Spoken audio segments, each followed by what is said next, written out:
Welcome to Moneyweb at Midday, the actuality news show, offering unique insights and in-depth analysis, featuring South Africa's top business leaders, newsmakers, and analysts for today's professionals. Your host, Jeremy Maggs.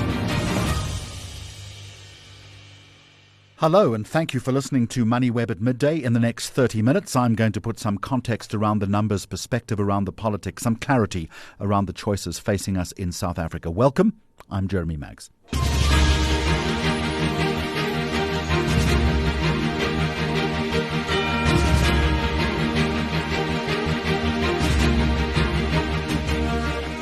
Coming up on the program today, I've got two special reports for you. South African households are paying up to 3,000 rand more a month for municipal failure. And Johannesburg's political chaos is no longer just a Joburg problem. Is the collapse of South Africa's biggest city becoming a national crisis? Also, women are losing faith in the institutions meant to serve them. New research points the finger at government, banks and healthcare. And from a Cape Town kitchen to a household name, the unlikely story of how Yuppie Chef built one of South Africa's best-known companies. It's Friday, the 21st of August.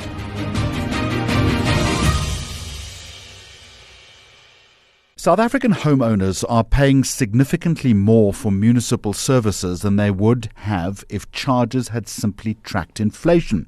But behind the rising bills is a bigger question that is being raised. What happens when weak governance, poor financial management and failing infrastructure become costs that municipalities are simply passing on to residents? Dr. Harlan Kluti is a local governance and public leadership research fellow at the Centre for Gender and Africa Studies at the University of the Free State and has been applying his mind to this issue.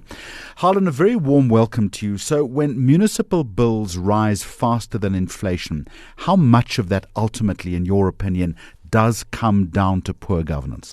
I think that's a very important question. If you look at local government, have got to do two things. With the resources that they have, they need to ensure that they deliver services effectively and efficiently.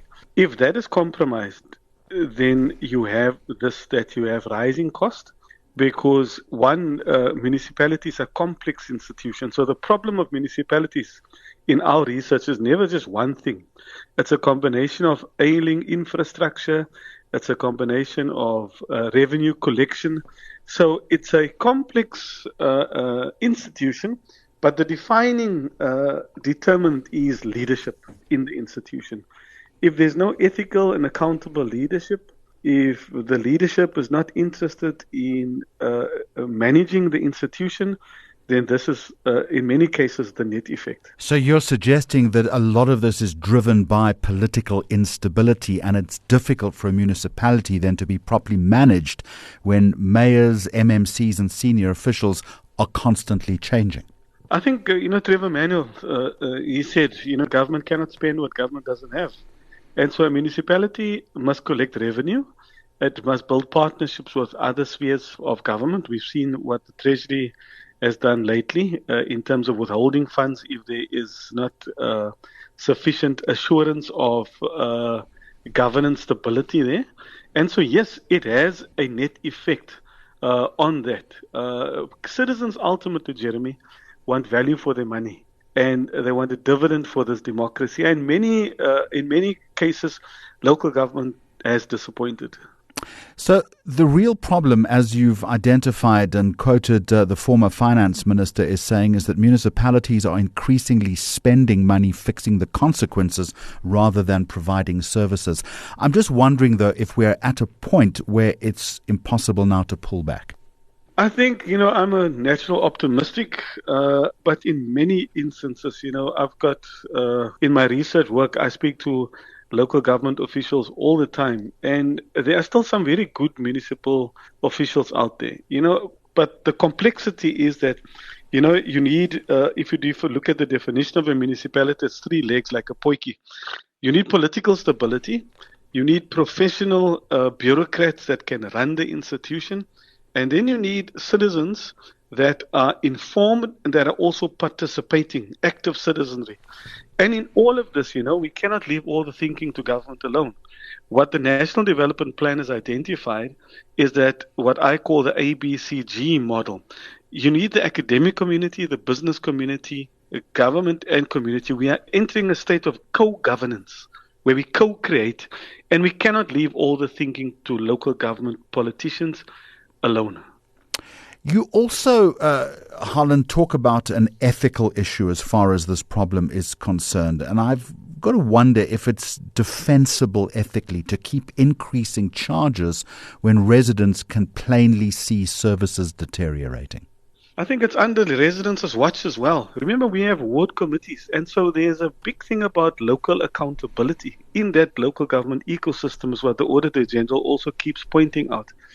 And we are not insulating effectively, I think, residents, and they bear the brunt of instability in local government. And so we do need a reset, hopefully with a white paper that will introduce a new framework. But ultimately, it comes down to ethical and accountable leadership. And the residents we need citizens to become more active like they were in the 80s, demanding services from community. But in many cases, poorer communities cannot go to the courts. And the court, like was the example in the Free State, where the courts in many cases have to intervene to force local government to fulfill their constitutional obligation. And then, of course, we have the bypass crisis where wealthier households are simply buying their own solar, water, security and other services, and that is creating a deeper problem for municipalities, effectively two-tier cities. I think a municipality has to balance this, because in many cases, remember, South Africa is the most unequal country in the world. So many municipalities, we've got residents that are extremely wealthy and extremely poor. I'm sitting in the Cape Winelands, which is, in my view, the billionaire belt of South Africa. So municipalities have to balance, this making sure that you deliver services so that it instills confidence in those with resources to pay. And also, how do we narrow the gap between rich and poor? So it's not as easy, like switching on a light is what the late Professor Sam-Peter Bland said.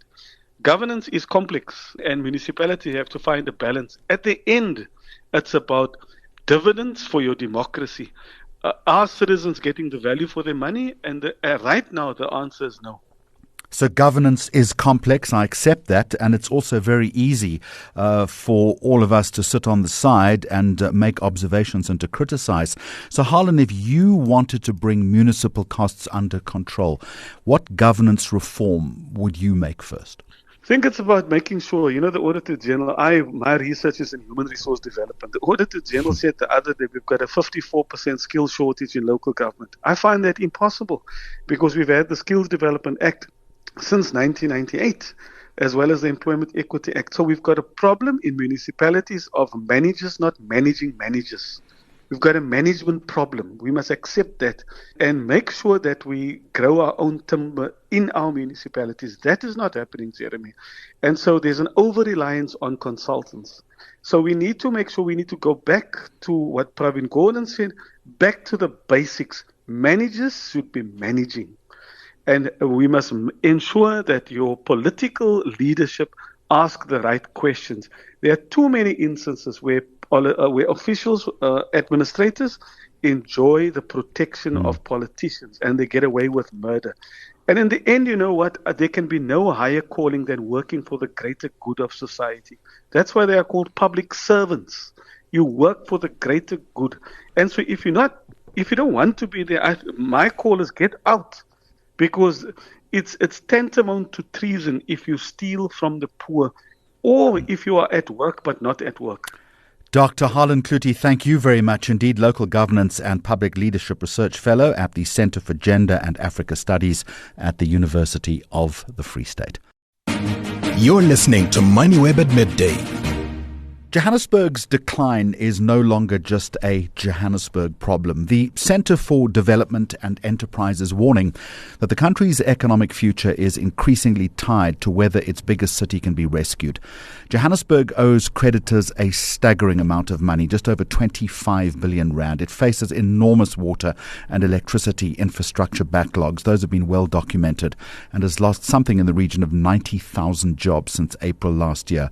Anne Bernstein is Executive Director. And a very warm welcome. You say the crisis is primarily political. What evidence that politics matters more than money or technical capacity is there? Good to be with you, Jeremy. Johannesburg has had 9 different mayors and 8 different administrations in the last 10 years. Not one mayor has been able to complete a full term. What that means is that stable, long-term planning all but disappears, and every time there's a change in the political administration or the politics, the appointments change, priorities change, and policies change, and they shift with the political winds. So this is a key problem in terms of how Johannesburg's decline is taking place. So I think it's reasonable to say there are other factors, but this is primarily a political problem that means November the 4th elections are critically important to start a new foundation. Other factors indeed, 9 mayors, 8 coalitions since 2016, and Anne, on the surface does sound disastrous, but hasn't the permanent administration of the Metro also failed? Absolutely. So we are releasing a series of reports, 8 in all, before the election, and we will progressively build up both the diagnosis of the problems and our recommendations on what to do. So we have a report on, specifically, a new research report on Johannesburg's administration, what is going wrong and why, and that will be coming out in a few weeks' time. But without doubt, both the administration and the separation between, if you like, political leadership and executive authority is not working well at all. But also, and this is another report we have, there's a criminal corruption ecosystem within and around the city that we're trying to get to the bottom of, and we'll have a lot to say based on new research as well. So there are a lot of things happening, but its root is how the politicians and the political parties involved in the coalitions are managing their role and the administrative function. Anne Bernstein, you referenced the upcoming November election, but why should voters believe another one will suddenly produce a competent government? And perhaps more concerning, what happens if November simply produces another fragmented coalition? Look, the future is very bleak for Johannesburg. If things continue the way they are, the precipitous decline of the city will continue. It might even accelerate. So in our view, voters are faced with a critical choice. This isn't a silver bullet, but without a stable new political coalition or leadership of the city, committed, honest, competent, and committed to fundamental reforms, we're not going to get anywhere. And this will have national implications. So we are saying turning Johannesburg around is definitely possible. And if you think of the assets that the city has to help turn it around, they're enormous. But first and foremost, you've got to get a stable, competent, honest political sort of leadership. And then you've got to say, how do we get the best possible people to help us turn around city power, turn around the administration, turn around the other entities in whatever way you decide to do that. And you have to look beyond the political parties as well. So this will be challenging, but we do believe it can be done. And we're really saying, if you can't turn Johannesburg around, you have to say, can we turn South Africa around? And it's a question. So I see this as fundamentally important. Johannesburg's decline has not only consequences for the people who live in the city, the people who would be coming here to get the opportunities that a thriving Johannesburg has historically provided, but the rest of the country as well. I understand the political quotient that you're outlining, but businesses and skilled residents are already leaving surely at a level that makes the decline more self-reinforcing than ever before. Yes and no. Of course there are people who've left, but a lot. I was surprised. We've just received a very solid report on the Joburg economy, the whole metro, not just the inner city. And one of the conclusions is it's not precipitous decline of the economy, it's stagnant, but we've lost less than you might think. So there's a sort of holding pattern at the moment. And of course, we want to attract people back. We want more people to come to make Johannesburg a magnet. But we are still the financial, commercial, and retail capital of the country, probably the subcontinent and beyond. We've got enormous assets and involved and capable, skilled citizens, but we're not making the most of this. And yes, we have chased some people away, and for all the reasons you know, but we haven't chased everyone away, and there's still a critical mass here. 70% of corporate headquarters are based here. That is very significant. So there's still a lot. We've still got real assets we can mobilize if we can start a positive cycle and get out of this terrible decline. And part of that you're suggesting is a special national response. What should national government actually do without simply taking over the city? Jeremy, that I'm not going to answer yet. We're sure that this is an ingredient. And, we've just started getting all our research and we're bringing it out as quickly as we possibly can. And I'm learning as we go. The last document in our series in October, I'll answer your question then. All right. Anne Bernstein, I look forward to that conversation. You are the Executive Director of the Centre for Development and Enterprise, and I do appreciate your time. Is property making a comeback, or are investors walking into another trap? Join Moneyweb Deputy Editor Suren Naidu in conversation with Kundai Munzada from Sesfakile Capital and Ian Anderson from Merchant West Investments as they unpack whether property still deserves a place in your portfolio. Discover where the opportunities lie, the risks to watch, and how interest rates, valuations, and market demand are reshaping property investing. Tuesday, the 1st of September at the Sandton Convention Centre. Register for free using the promo code MONEYWEB. Visit moneyweb.co.za and secure your seat today. You're listening to Moneyweb at Midday. South African women, I read, are not simply exhausted. A new report is arguing they are carrying the cost of systems that were never really designed around the reality of their lives. First for Women's latest Her and Now research finds that women are battling financial pressure, unpaid domestic work, safety fears and institutions, and they increasingly distrust all of this while often building their own workarounds just to get through the day. This is a very disturbing picture, and I want to explore this in a little more detail with Dr. Ritumetsi Mpole, who is Senior Manager of Insights and Research Initiatives at First for Women. Ritumetsi, welcome to you. So your central finding is that South African women are coping with systems or within systems that they are fundamentally failing them. It's quite an indictment. What's the picture here? What's actually happening? Thank you, Jeremy, for having me. Yeah, so South African women, we are faced with a very unique challenge where, we're self-actualized, we're growing and we're developing, but our most basic fundamentals don't exist, or the country we exist in isn't designed to allow us to succeed. So we're navigating a power paradigm where for most of the time we feel that we are an afterthought, and that is across government services, banking and financial services, and healthcare, where only 11% indicated feeling considered. Now, what that means is we either stop using the services or we end up having to patch and find alternative solutions for ourselves because of the constant disappointment.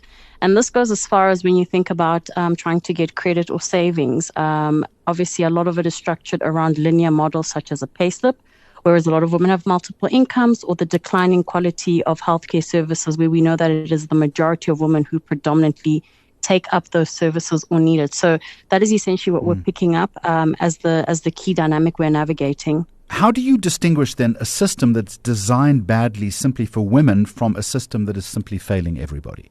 Yes, I think that is a valid point. I think we can all agree that inherently South African systems are failing us, but with women it becomes more challenging because as it stands, 6 out of 10 households in the country are headed by women. And what that means is when it comes to primary care for children, the immediate family and extended family, we are at the center of it. The other component is if you look at how much we're actually getting paid relative to our male equivalents, it is significantly less. So the reason why we are feeling it more is because the cost of living is increasing. The quality of basic services is a challenge for us. And we are still expected to continue supporting these households. And that's what makes it a little bit more difficult is we're not paid the same. We're carrying the load, both financially and emotionally. And I think that's where the difference comes in is the share of load is not the same. So it doesn't affect everyone the same way. In terms of share of load, one figure that is disturbing, almost 40% say government services make them feel most like an afterthought. What specifically are women telling you that government gets wrong? Yeah, look, I mean, what we've picked up is government from a safety component. So safety has been the biggest one. South Africa does remain one of the most unsafe countries for women to live. But what actually happens in that dynamic is we end up having to pay for safety as well. And that is a basic fundamental principle that your government should provide you with. So we're either paying more for transport because we are too scared to walk, or we are too scared to take public transport after hours. So we will end up paying a lot more for your e-hailing services or, let's say your nanny has to leave a little bit later, so you end up paying a little bit more there. But the other thing we're picking up is, for example, healthcare services. So with regards to maternity care, natal care for children, contraceptives as well. Obviously the public sector is on a declining trajectory. So obviously we end up paying for private healthcare, which is even more money. And I think that's where we're seeing this decline that's kicking in that is really hurting us at the center of it.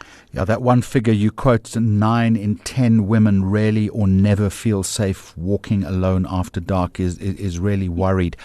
In many respects, we've effectively normalized women's lack of freedom in that respect. Yes, we definitely have. And I think what's even more concerning is what you're finding is we are growing and we are developing. I'm not saying that, we're not seeing any progress in women. However, what's challenging is the system and the structure we exist in isn't improving at the pace we need it to. And as a result, you're starting to see a lot of the ripple effects of that around trust components. You are seeing, the cost of us not even being considered. And I think that's where the real challenge is at this particular moment for South African women. Now, money, not surprisingly, remains the biggest source of stress. Many women borrowing simply, if I've read the data correctly, simply to get through the month. Do you think, Retometsi, the formal financial system is built around an income model that no longer then reflects how many women actually earn? Absolutely. I think that is the earning component is at the center of it. But there's another layer to this discussion, and it's how the payments are actually structured. So we are continuously being asked to provide either 3 months pay slip or the bank account where your salary gets paid to. And what we're seeing is, when you look at female entrepreneurs, it's a fast growing economy.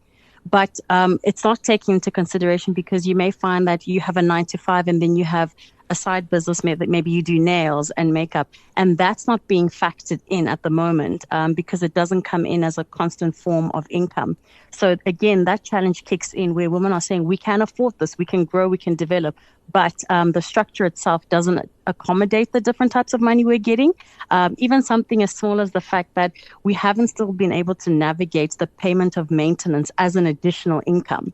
And things like that are where women are saying we're picking up strain as well. So women then asking for products based, as you suggest, on real cash flow rather than a fixed pay slip, all well and good.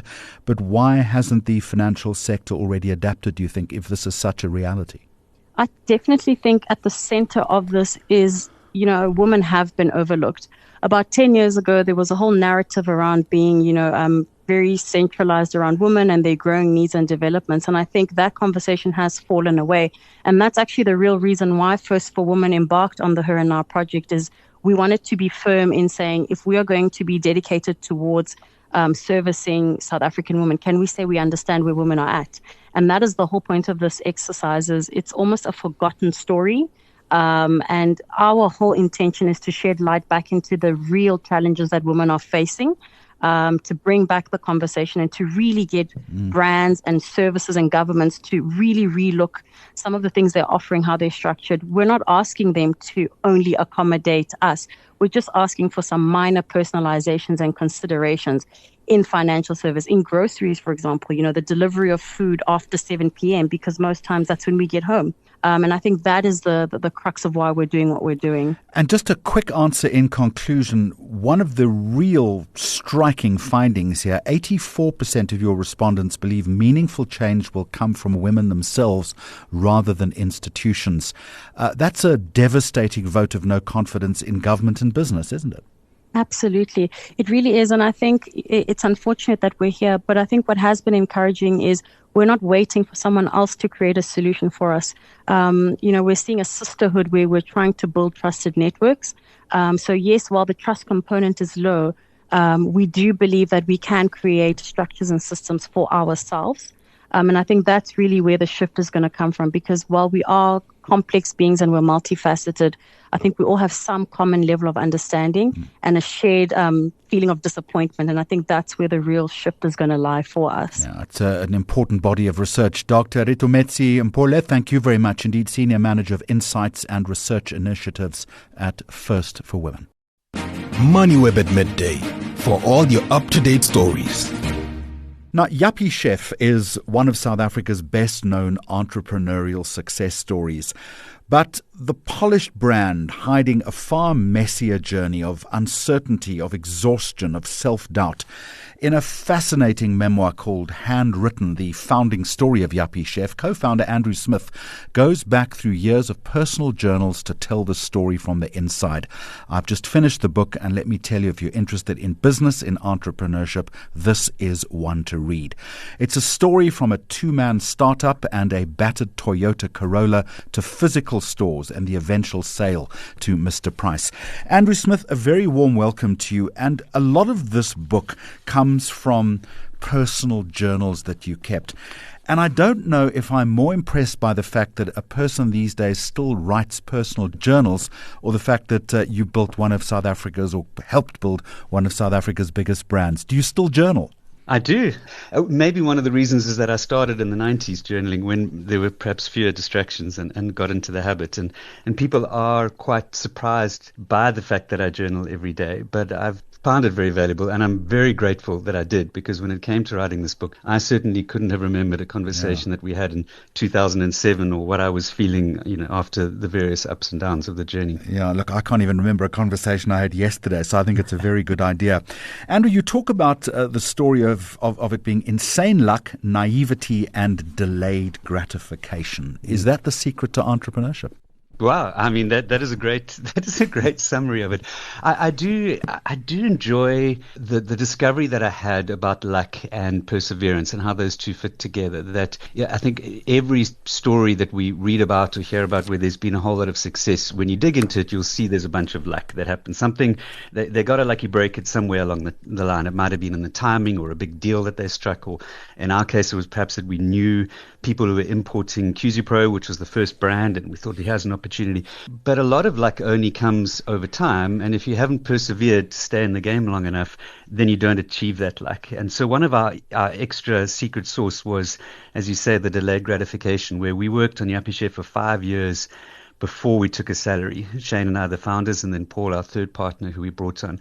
And if we had given up on year 1 or 2 or 3, we wouldn't have got to some of those, the future luck that got us through in the end. So I think that luck and perseverance and the saying, we think this will be a success sometime in the future, but in the meantime, we've got to knuckle down and get on with it. And we started Yappie Chef in 2006, which is the same year that my first son was born. So those early years were certainly a mix of feelings and emotions and working very hard for very little, but I'm certainly grateful that we did. And you're not the first person or first entrepreneur that's told me that luck does play an important part, but I always counter by saying you've got to have the ability not only to see the luck, but to act on that luck swiftly.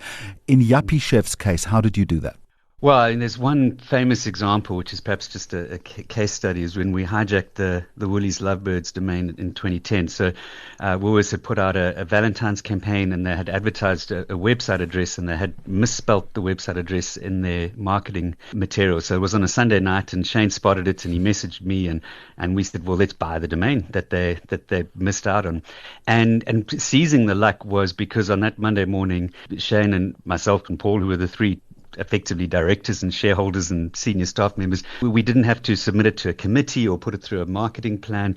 We were just able to get it done. So there was something in the early stages of, we've got nothing to lose. We've got all the decision makers in the room. Let's just do it. Let's be bold and step out and seize the opportunities like that. And then as the business matured and as we got a bit bigger, we were certainly also seizing opportunities without holding any one of them too tightly. So, we started shipping craft beer, and which ended up not working. We did an online cooking school because we wanted to sell the digital products around the world, and that stopped working. And we did gift boxes, and then that stopped working. And so we were willing to try things, and then willing to turn them off when they weren't working. And two of the big breakthroughs was physical stores in 2017, and then also importing our own products and getting our own brands manufactured, which increased margin and were differentiators. But at the time, those were just two ideas out of perhaps 10. And seizing the luck was, we look back and say, it was lucky that we opened stores because that ended up being a good thing. But we also got to remember we tried a whole lot of other things which didn't work out as well. Beyond that, though, beyond seizing the luck and seeing the opportunity, the brand also is famous for extraordinary customer service. So I just want to ask you two things around that. One, was it a carefully designed strategy, or did it emerge because you couldn't compete on size and price? And part of that were these famous handwritten cards. Yeah, it was not a well thought out strategy. We didn't start and think, well, in 10 years' time when we're a lot bigger, this will make up who we are. It was partly we were operating from our lounge. We didn't have any money. There was a friend of ours, John Cherry, who we helped him a bit with his business and he helped a bit with ours. And he told us, if you don't spend money on marketing, above the line media and all those things, just focus on word of mouth. And what can you do that's extraordinary that will cause people to talk to each other? And one of the things was the handwritten cards, and one of the things was free delivery on anything. So we would send a 50 Rand spatula to Kuruman for free, and that caused people talking. And there was one moment where my dad in Pietermaritzburg, his neighbor, leant over the wall and said, "Have you heard of this thing, Yappie Chef?" And so we knew that the word of mouth thing was talking. So it was born out of, I suppose, how would we want to be treated? If I was shopping online, what experience would I want? Partly because we didn't have any money, and because that was the way to compete.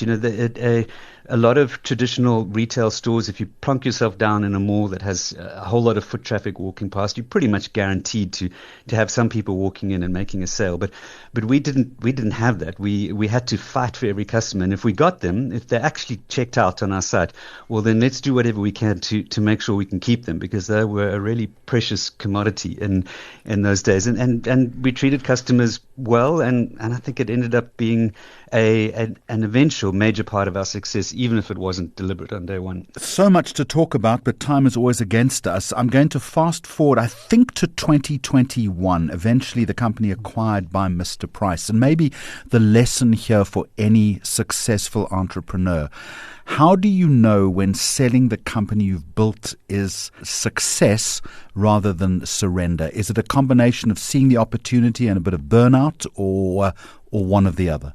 Gosh, you sound like my psychologist, because those were big questions that we had to answer at the time. One of my answers to that question is that we actually chose to sell the company in 2011. We took investment from a US hedge fund who bought a minority in the company, but nobody gives you a whole lot of millions of dollars unless they're expecting a return. And really, there's only two ways that you get a return. One would be dividends, and one would be a sale of the company. And we weren't a company that was going to give dividends for a long time, because we were reinvesting back into stores and stock. So partly the decision is when you choose to take on an outside investor, you know that the end is coming. So in that case, it's perhaps neither surrender or success. But when it came down to 2020 and COVID, and March the 27th will be emblazoned in my memory, we closed the doors and we weren't allowed to sell anything online or in our stores, and we came very close to it all being over. And that was at the time 15 years of my life that we thought this could be the end. And So selling became partly a return on investment for the investors, but it also became this idea that Yappie Chef is now too important, it's too big, it needs to be in a home where it can live on forever, and maybe it's time that we hand it over and we make sure that it has the resilience of a bigger backer for it. So I think it's perhaps a combination of all the things that you mentioned, but it is a big deal. It is like, I suppose, when a child leaves home or when you leave a home, all of these things are very emotive in a way, which even if they're not right or wrong, it is a big part of me that we gave up when we sold and then when we left a year later. This is a real primer for any entrepreneur. The book is called Handwritten, the founding story of Yappie Chef. I've been in conversation with Andrew Smith, who is a co-founder of the company. Andrew, well done. Great book, and keep on going. Appreciate your time. And that is our program for today and, in fact, for the week. You've been listening to Moneyweb at midday, and we are here every weekday at noon with the latest in current affairs, the economy and policy. You can always catch the podcast version a little later. Thank you for making us part of your day. Until next time, goodbye. Listen to the daily live stream of Moneyweb at midday or download episodes on moneyweb.co.za, the Moneyweb app, Apple Podcasts and Spotify, or follow Moneyweb News on social media for more updates. Moneyweb, your trusted source for business and investment insights.